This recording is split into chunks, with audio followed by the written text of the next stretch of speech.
It is Friday, and it is time for audience questions. Very, very exciting. We can answer audience questions that come via voicemail. 219-2-DAVID-P is the number, or via email. The first one today is a voicemail question. Let's take a listen.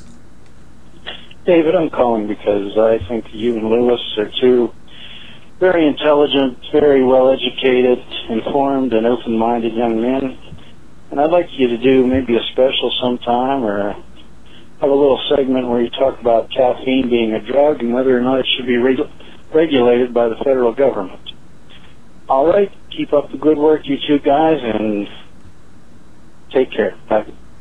We know, Lewis, and we've talked about stories where these caffeine pills and using large amounts of caffeine have actually led to significant health consequences. So the question is, should caffeine be regulated?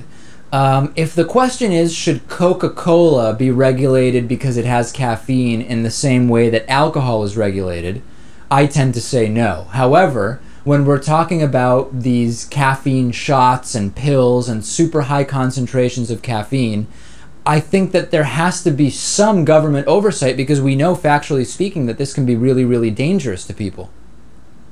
Perhaps in the same way there's oversight of alcohol. I mean, it's tough because, yes, these pills, the shots, the powder, all of this stuff can be very dangerous. At the same time, it's not too different from going to a Starbucks, getting their tallest coffee and having 3 or 4 shots of espresso added to it, and you know, pounding that whole thing. So I think it would be very difficult to regulate. Most people wouldn't do that. So, I mean, I guess I'm okay with it kind of being in the same category as alcohol, where certain things are regulated or banned, and there are warnings perhaps on a lot of the more, what's the term, potent products, you know, that you would find in a pharmacy or a supermarket or something like that. The other problem with this entire thing is the reason that this is even a question is because of what people are choosing to do with caffeine, right? If caffeine didn't become something where people say, let's see how much we can consume and concentrate into like one shot or a spray or a powder or a pill, and then see how much energy it gives someone or whatever the effects are. If people weren't trying to do this type of stuff, this wouldn't even really be a question, right? If we just had a situation where, yeah, some drinks have some caffeine, and that's kind of about it, we're not testing or pushing the limits, then it would be a very different situation, right? The reason that this is even a question is because people are actually being hurt by this huge mega caffeine consumption. Right, and plenty of people become caffeine addicts, and I think that's very common. There are people who will start shaking if they don't have their coffee in the morning. It's very common. But a lot of the people who are abusing it and ending up, some of them ending up dead because of caffeine abuse, are people who have no idea that caffeine is even capable of doing the things to them that it did. So, you know, we need to educate people, of course, and there should be at least some regulation. I actually drink coffee very infrequently, and one of the few times I do is when I travel somewhere where there's significant jet lag. I will use coffee to try to get myself on the better schedule. And I'm going to Europe next week, as we've talked about. We're going into our summer break.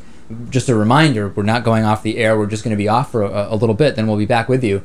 And when you travel to Europe, you usually leave sometime in the evening. You get there at what would be sometime between 1 and 3 a.m. on the East Coast. Of course, it's 5, 6, or 7 hours later, based on where you are. It's time to have your whole day. Some people will just go to sleep when they arrive, and then that really is the worst thing you can do, because it prevents you from getting on the local schedule.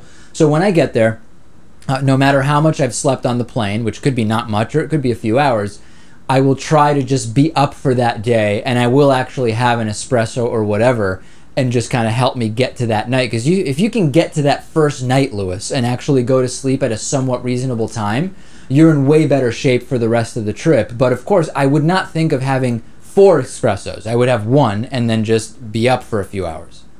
Well, because neither one of us consumes caffeine or large amounts of caffeine regularly, we have no tolerance. You would probably be very, very sick if you had 4 shots of espresso, and I would be too. And I've done that to myself with Red Bull.